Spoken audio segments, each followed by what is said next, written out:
Basically two things are very clear. ఇప్పటికే NTPC DPR తయారు చేసింది, మన జెన్కో కూడా డిపిఆర్ తయారు చేసింది.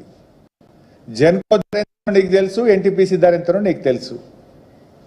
కుల్లా ఉన్నది నంబర్ 1.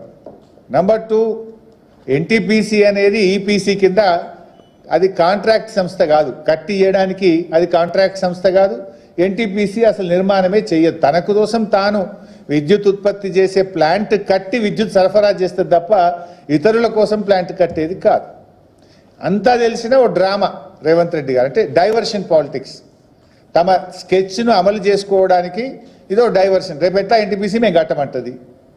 అయినా ఇంకోటి, ఇప్పుడు రామగుండం 800 మెగావాట్ల పవర్ ప్లాంట్ తయారు చేయడానికి జెన్కో ఆల్రెడీ నిన్న క్యాబినెట్కు డిపిఆర్ పెట్టింది. జెన్కో డిపిఆర్ తయారు చేసింది. జెన్కో డిపిఆర్ ప్రకారంగా 14 కోట్లు 1 మెగావాట్కు ఖర్చు అవుతుంది అని జెన్కో చెప్పింది. మొదలు 17 కోట్లు చెప్పింది. అదే గింతనాభై బదనామైతామంటే దాన్ని 14 కోట్లకు తగ్గించి చూపించారు. తర్వాత పెంచుకునే స్కెచ్ అది. సరే 14 అనుకుందాం. ఎన్టీపీసీ తెలంగాణ కోసం అచ్చంగా రాష్ట్ర విభజన చట్టంలో భాగంగా 4000 మెగావాట్ల పవర్ ప్లాంట్ ఎన్టీపీసీ కడుతుంది. అందులో 1600 బీఆర్ఎస్ ప్రభుత్వం ఉన్నప్పుడే కట్టింది. ఆ కరెంటు మనం తీసుకున్నాం. ఇప్పుడు మరో 2400 మెగావాట్లు ఎన్టీపీసీ కడతా ఉంది. వాళ్ళు ఎంత చేసిండ్రు ధర? పర్ మెగావాట్ 12 కోట్ల 23 లక్షలుగా ఎన్టీపీసీ డిపిఆర్ తయారు చేసింది. కుల్లా వీళ్ళు ఎక్కువనా వాళ్ళు ఎక్కువనా చర్చించి నిర్ణయం తీసుకుంటామని క్యాబినెట్ చెప్పిందట. ఎన్టీపీసీ డిపిఆర్ రాష్ట్ర ప్రభుత్వం దగ్గర ఉంది. జెన్కో తయారు చేసిన డిపిఆర్ రాష్ట్ర ప్రభుత్వం దగ్గర ఉంది. జెన్కో 1 మెగావాట్కు 14 కోట్లు ఖర్చు అయిద్దని ఇచ్చింది. ఎన్టీపీసీ 1 మెగావాట్కు 12 కోట్ల 23 లక్షలు ఖర్చు అవుతుందని స్పష్టంగా చెప్పింది. ఆ డిపిఆర్ మీ దగ్గరనే ఉంది, ఈ డిపిఆర్ మీ దగ్గరనే ఉంది. ఇంకా చర్చ ఎక్కడిది, మాట్లాడు ఎక్కడిది? ఇదంతా డ్రామా కంపెనీ. ఇవాళ స్పష్టంగా ఇందులో అర్థమవుతుంది ఏంది? ఎన్టీపీసీ ధర తక్కువ, రాష్ట్రం మీరు జెన్కో పెట్టమన్న మీ పవర్ ప్లాంట్ కాస్ట్ ఎక్కువ. చిన్న పిల్లగాడినైనా చెప్తాడు కదా, 12 కోట్ల 23 లక్షలు తక్కువనా 14 కోట్లు తక్కువనా అని చిన్న పోరని అడిగినా చెప్తాడు కదా. ఎన్టీపీసీదే అగ్గు ఉన్నది, తక్కువ అవుతుందని చెప్తారు ఎవరన్నా. దానికి క్యాబినెట్ ఎక్కడిది, మళ్ళీ చర్చించుడు ఎక్కడిది? ఇదంతా కూడా ఒక పెద్ద స్కామ్కు తెరలేపుతా ఉన్నారు. గతంలో బీఆర్ఎస్ కూడా కట్టింది. మేము యాదాద్రి థర్మల్ పవర్ ప్లాంట్ కట్టినాం.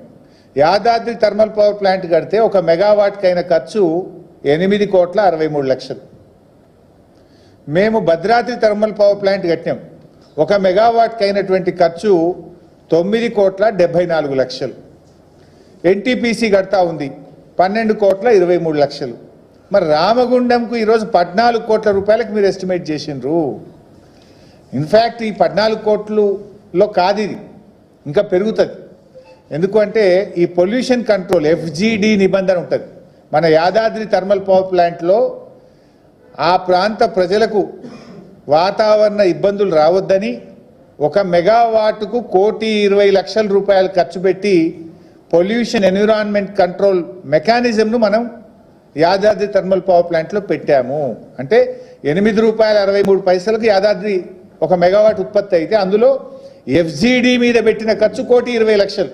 అది తీసేస్తే నిజంగా ఎంతకైనట్టు? మనకు 7,40,00,000కే అయినట్టు. ఇవాళ మీరు రూపొందించిన Ramagundam thermal power plant FGD లేదు, అందులో ఎన్విరాన్మెంట్ కంట్రోల్ సిస్టమ్ని తీసేసినారు కాస్ట్ ఎక్కువైతుందని. అది తీసేసి కూడా 14 కోట్లు పెట్టిండ్రు, అంటే డబుల్ ద కాస్ట్. యాదాద్రి 7.5 అయితే మీరు 14 ప్రతిపాదించారు, పూర్తయ్యే వరకు 16 అవుతుంది. డబుల్ ద కాస్ట్ అవుతుంది. మీరు అర్థం చేసుకోండి. 800 మెగావాట్లకు ఈచ్ మెగావాట్కు 7 కోట్లు ఎక్కువ పెట్టిండ్రు. ఈచ్ మెగావాట్కి 7 కోట్లు అంటే 800 ఇంటూ 7 కోట్లు అంటే 5,600 కోట్ల స్కామ్. అంటే రామగుండంలో 5,600, పాల్వంచలో 5,600 కూడా